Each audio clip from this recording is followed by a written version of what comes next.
Back to the summer of 1919, when the Treaty of Versailles between the Allies and Germany was on everyone's lips. But even while Versailles was being drawn up, and eventually signed in June, Allied diplomats and peace delegates were preparing another treaty, this time for Austria-Hungary. Actually, to be specific, they were preparing a treaty for the Austrian half of the empire, the Treaty of Saint-Germain-en-Laye, named for the Paris suburb where it was signed. The Austrian delegation were given the draft peace terms in early June. But before we dissect the terms, let's start by asking ourselves what the situation was in Austria in 1919 and why the Treaty of Saint-Germain ended up remaking the map of Central and Eastern Europe the way that it eventually did. Austria-Hungary began to break up before the armistice was signed on November 3, 1918. In October, Emperor Karl made one last attempt to keep his empire together when he issued a manifesto for the Austrian half of the empire. In accordance with the will of its peoples, Austria is to become a federal state in which each nationality shall form its own polity on the territory on which it lives. This reshaping, which shall in no way affect the integrity of the lands of the Holy Hungarian Crown, is intended to give each individual national state its independence. But the last Habsburg emperor could not stop the dissolution of his realm, which collapsed from pressure from within and without. Wartime hunger and suffering had undermined state legitimacy. National independence movements pushed for new states, and in 1918 Allied policy had changed to favor the dismemberment of the dual monarchy.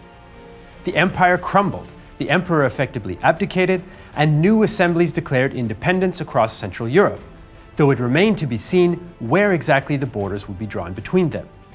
A provisional national assembly in Vienna called into being a republic they named Deutsch-Österreich, or German Austria. But German Austria's situation was far from easy. It was small, mountainous, and rural, but had a huge capital city in Vienna, much too large for a country of its size. It lacked the resources of the old empire. Now the oil was in Poland, the best farmland was in Hungary, and the biggest factories were in Czechoslovakia. Its people were exhausted by 4 years of wartime suffering, and many saw little hope for the future. Sigmund Freud wrote in his diary after the armistice, "Die Habsburger haben nichts als einen Dreckhaufen hinterlassen. The Habsburgs have left behind nothing more than a pile of filth." Some others were relieved that the Habsburgs had gone. Author Rosa Mayreder wrote, "The war is over. However awful its consequences may be, of all the belligerents, Austria has benefited the most, because the pitiful old empire is no more." No matter how they felt about the war and the empire, German Austria's people could see that the country was in trouble. Unemployment was rampant, and food was in such short supply, some predicted social collapse was imminent. British humanitarian worker Francesca Wilson reported from Vienna. "The streets were deserted, except for queues of people waiting for rations of wood and sour bread. All of them, women and children as well as men, huddled in old patched army coats. All of them pale, hungry, cold, silent, and waiting. This was defeat. This was how a great empire ends, not with a bang, not even, it seemed, with a whimper. Nothing here but hunger, cold, and hopelessness." The Allies stepped in with relief shipments and an emergency loan to prevent a Bolshevik revolution like in Hungary and Russia, but the situation in mid-1919 was still dire. So, the empire had gone, and a struggling German Austria had come. So let's take a look at what its leaders hoped to get out of the coming peace. Now back in February, the Social Democratic Party under Karl Renner won the first elections and faced a tall task: to create a constitution and lead peace negotiations with the Allies. The new government had high hopes for the peace settlement, because they feared that the country, regardless of its borders, would be too small and weak to survive on its own, and instead they put their hopes in the principle of self-determination as they understood it: union with Germany, also called Anschluss. All parties in the National Assembly voted for a law on state and government reform, which proclaimed, "Deutsch-Österreich ist ein Bestandteil der Deutschen Republik. German Austria is a part of the German Republic." In addition to economic and nationalist reasons, the Union also had partisan political appeal for the Austrian Social Democrats in power, since they feared a rural Austria. They also saw Germany as moving to the left, since it was also under Social Democratic control. Now, Foreign Minister Otto Bauer wrote to German politician Karl Kautsky in May. If the union with Germany does not come to pass, Austria will become a peasant country, and doing politics will not be worth the trouble. Now, the majority of the population seems to have agreed, though there was some dissent, like from future Conservative Chancellor Ignaz Seipel. In terms of local borders, the Provisional National Assembly claimed all majority German-speaking areas in the former Austrian Empire, according to the census of 1910. This included border regions in Bohemia, Moravia, areas along the demarcation lines with Yugoslavia, and South Tyrol. Bratislava, then called Pressburg, and Burgenland were also claimed, though they had belonged to the Hungarian half of the empire before 1918. Finally, another Austrian objective was to avoid being designated the legal successor state of Austria-Hungary. This would mean that the Republic would be liable for debts and possibly reparations based on the actions of the old empire. So, the Austrian position was clear. German speakers should be included in its borders, union with Germany should come to pass, and no responsibility should be taken for Austria-Hungary. Whether these goals could be met, though, depended on the Allies. On the borders question, France's policy in Central Eastern Europe was to create a ring of viable new states which would help contain both Germany and Bolshevik Russia. This naturally led the French to support Czechoslovakia and the Yugoslav kingdom on the question of where the new borders should be drawn. The American delegates at the peace conference did not have such a clear policy, and they struggled to make sense of the complicated situation in the region, especially with regards to national self-determination. In particular, the question of the German minority in Bohemia and Moravia was a tricky one, since the German-speaking parts of those provinces were also of vital economic importance to Czechoslovakia. The Italians were clearly focused on gaining the territory promised to them in the Treaty of London back in 1915, but French and British support of Yugoslavia on some of the border questions caused massive infighting, and at one point the Italians even left the conference. The Czechoslovak delegation at the conference put in their country's border claims to a receptive audience. The Allies were generally positively inclined towards the Czechoslovaks, who had been lobbying for years and contributed troops to the Allied war effort. They wanted to retain control over Bohemia, Moravia, and Slovakia, and some of the more nationalists among them, like Prime Minister Karel Kramer, hoped to add some smaller pieces of territory also claimed by Poland, Germany, Austria, and Hungary. Foreign Minister Beneš summed up the Czechoslovak position to the Big Four. The nation, after 300 years of servitude and vicissitudes which had almost led to its extermination, felt that it must be prudent, reasonable, and just to its neighbors, and that it must avoid provoking jealousy and renewed struggles, which might again plunge it into a similar danger. The British were perhaps the least sympathetic to the Czechoslovaks, and Lloyd George complained that their speeches were filled with too much hyperbole. As far as the idea of Anschluss was concerned, for the French, a union between Germany and Austria was unthinkable, as it would put further resources and manpower in German hands. The French even threw out the idea of creating a new state joining Austria and Bavaria, separate from the rest of Germany, but the British and Americans refused. US Secretary of State Robert Lansing was open to the idea of an Austro-German union, but he was in the minority. The Allies also differed on who would pay Austria-Hungary's war reparations, since in practice, the country no longer existed. As we've seen, the Austrians didn't want to, and Czechoslovak Foreign Minister Edvard Beneš was clear as well.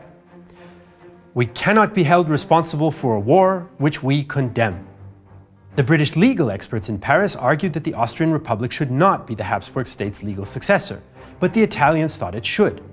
So did the Earl of Derby, who wrote to Lord Balfour, "The new Austria should be held to assume its entire share of responsibility for the crime which has unchained upon the world such a calamity." All of the Allied powers had a tough time defining the peace terms because, as one British expert at the conference put it, there is practically no one on the spot who has really sound knowledge and experience. And of course, the Italians are very difficult. The fluid identities of the people in the disputed regions also made deciding the borders on ethnic lines next to impossible. Many had mixed identities, as the American mission in Carinthia reported. The Slovene who does not want to be a Yugoslav is a curiosity we should never have believed in, had we not seen him, and in large numbers. One thing was for sure, The Big Four spent a lot more time and effort thinking about what Poland, Czechoslovakia, and Yugoslavia would look like, and often overlooked Austria and Hungary. The new Allied-friendly countries had influential voices in Paris, but the Austrians and the Hungarians did not. There weren't even any expert commissions for either country. All the same, Wilson wanted to punish Austria less severely than Germany in some ways, and argued it should be allowed to join the League of Nations as soon as the treaty was signed, something Germany had been forbidden to do. So, although there was disagreement and, to an extent, confusion amongst the Allies, there was common ground.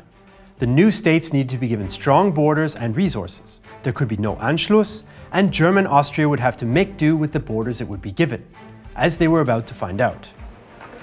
When the Austrian delegation arrived in Paris on May 14th, Chancellor Renner addressed the Allies and pleaded for a fresh start for the new republic. "We stand before you as one of the parts of the vanquished and fallen empire. In the same way as the other national states, our new republic too has sprung to life. Consequently, she can no more than the former be considered the successor to the late monarchy." But the terms the Austrians received on June 2nd were not quite the mild ones they expected. Like much else at the peace conference in 1919, the terms had been put together in a rush, and the first version had parts copied directly from Versailles, such as a ban on submarines for landlocked Austria, and other sections were still incomplete, like the Austrian-Yugoslav border. That much of the treaty was similar to Versailles was no accident. Like all the peace treaties with the smaller Central Powers, Versailles provided the basic framework for Saint-Germain's 381 articles. The treaty began with a section on the founding of the League of Nations as the basis of the New World Order, some details about the government's party to the treaty, and the foundation of the International Labour Organization. Then came the sections for the Austrian half of the empire and its namesake republic. The Austrian half of the empire was to be parcelled out between the successor states of the Habsburg monarchy. Galicia was granted to Poland, and though this would not become official for some time, a war had already broken out between Poland and Ukraine over the eastern part of the province. Dalmatia, parts of Styria and Carinthia went to the kingdom of Serbs, Croats and Slovenes. Two majority Slovene-speaking areas in South Carinthia were to hold plebiscites in the future to choose between Austria and Yugoslavia. In the end, only one was held in 1920, and the people there chose to join Austria. Bohemia, Moravia, Austrian Silesia, and a few border villages with rail junctions were given to Czechoslovakia, parts of which now had a German-speaking majority. In the end, the goal of creating a strong Czechoslovakia had prevailed over self-determination. Most, but not all, of the Czechoslovak demands had been met. The western Hungarian province of Burgenland also eventually held a plebiscite in 1921 and voted to join Austria rather than Hungary, except for the area around the town of Sopron. Now, some allies were also to receive their share of the spoils as well. Bukovina was given to Romania, and Italy received German-speaking South Tyrol, Istria, and some strategic mountain passes. Most of what it wanted, but not enough to satisfy many of Italy's leaders. The new German-speaking republic, which since the armistice had called itself German Austria, would be made up of the other Austrian provinces, or Kronländer. This republic would have to change its name to remove the word German, and would now be known as Republik Österreich, or the Republic of Austria. Union with Germany of any kind was forbidden unless the League of Nations approved it, a clause known as the Anschlussverbot. The Republic of Austria, along with Hungary, would indeed be considered the successor states to the old empire for purposes of assigning war guilt, debt repayment, and reparations. In the end, though, the commission responsible for setting the amount of reparations would later decide that Austria could not pay much of anything at all. On the military side, conscription was forbidden, the army was limited to 30,000 men, and stocks of weapons and arms factories were to be destroyed. So the terms of the peace had reduced Austria to a rump state with a large population of German speakers left outside its borders. Now, let's take a look at how the Austrians themselves took the news. Well, 3 days of mourning were decreed across the country once the terms were published. The terms had dashed hopes for mild conditions, and the division of German-speaking lands caused deep shock to many, who had interpreted Wilson's 14 points to hope for full inclusion of German speakers into Austria and a later union with Germany, in accordance with self-determination. Author Joseph Roth wrote in his diary, "Today Vienna is, so to speak, completely broken, for the peace conditions have been published." The newspapers carried such headlines as "Harte Zeiten stehen uns bevor," "Hard times ahead for us," and "Unannehmbar," unacceptable. In particular, there was outrage about the application of the principle of self-determination and the large German-speaking population now outside Austria's borders. Foreign Minister Otto Bauer had this to say: "No less than 2/5 of our people are to be subjected to foreign domination, without any plebiscite and against their indisputable will, being deprived of their right of self-determination." Chancellor Renner, who was himself from the Sudetenland, echoed wartime language when he spoke to the National Assembly. "The delegation has defended the right to self-determination for all Austrian Germans. It struggled for every strip of land, every city, and every village. And the realization is painful that our struggle, in the main, was unsuccessful. We stand before a wall. There is no German who does not look upon this solution as naked rape, and the pain will never ease. The lament against this injustice will never be muted."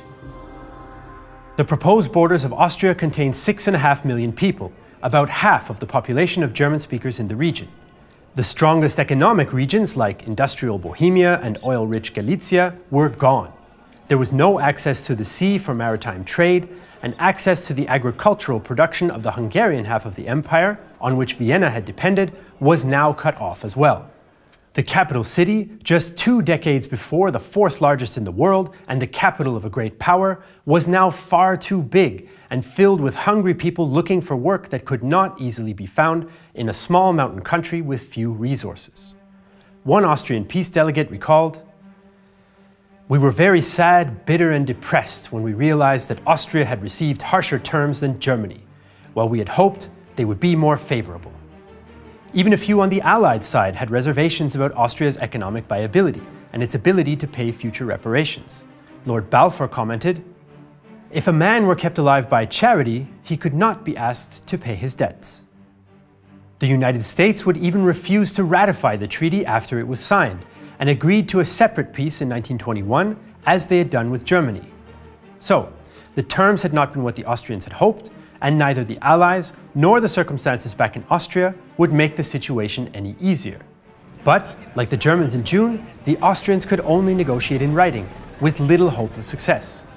One American observer remarked with some surprise of the Austrians. Their attitude and their arguments were very much like those of a delegation seeking help for the famine sufferers of India, and there was a complete assumption that we were free from resentment and filled with a sympathetic desire to put them on their feet. The Austrian delegates did manage to get a clause prohibiting works of art from being divided up amongst the successor states, and also the Corinthian plebiscite, but these were cold comfort. But outside the peace conference, the situation in Austria was getting more unstable. In May, fighting broke out as Yugoslav troops occupied parts of Carinthia where Slovene speakers lived, in an attempt to stop a plebiscite. German-Austrian paramilitary groups again clashed with Yugoslav units in July, and a Hungarian-sponsored Bolshevik coup attempt was put down in Vienna in June. Plus, the western province of Vorarlberg held an unofficial vote on whether to join Switzerland, which received 81% support, though the Swiss were not interested and refused. The Austrians understood they had little choice in the matter. On September 10th, the parliament accepted the treaty under protest, with only the pan-German Nationalist Party opposed. The country officially changed its name from German Austria to the Republic of Austria that October, but its more cynical residents often referred to it as Restösterreich, leftover Austria. In July 1920, the treaty went into effect, and Austria-Hungary, long since gone in practice, was legally dissolved. So peace with the Austrian Republic had been made, and the map of Central Europe had been radically redrawn. But, as with the Treaty of Versailles, there were many open questions for both contemporaries and historians. The borders had been drawn, but still no one was satisfied. Some wondered whether Czechoslovakia, a thin, ethnically mixed wedge 1,000 kilometers long and surrounded by rivals, could defend itself in case of war. Austria, the country which had hoped for Anschluss to save it from economic ruin, now had to plan for an uncertain existence as a reluctant independent state. Now, historians have since argued over whether the dissolution of Austria-Hungary was inevitable, and whether the Treaty of Saint-Germain doomed Austria to fall into the arms first of Austro-fascism and then Nazism in the 1930s. Some have written that Austria could have gone another way, since unlike Germany, it was given membership in the League of Nations and granted financial assistance. But regardless of what may have been, to Austrians in 1919, the present and the future were uncertain places indeed. Now, as usual, you can find all our sources for this episode in the video description below. Special thanks go to Oliver Bürdel and Baptiste Jouot, who helped with the research for today's episode. And don't forget to sign up for the Great War newsletter to keep up with our new projects and for extra content. If you want to support our channel, you can support us on Patreon or buy our merchandise, and the links for all that are in the video description. I'm Jesse Alexander, and this is The Great War 1919, a production of Real-Time History and the only YouTube history channel that just can't be bothered to say the Kingdom of Serbs, Croats, and Slovenes until 2029.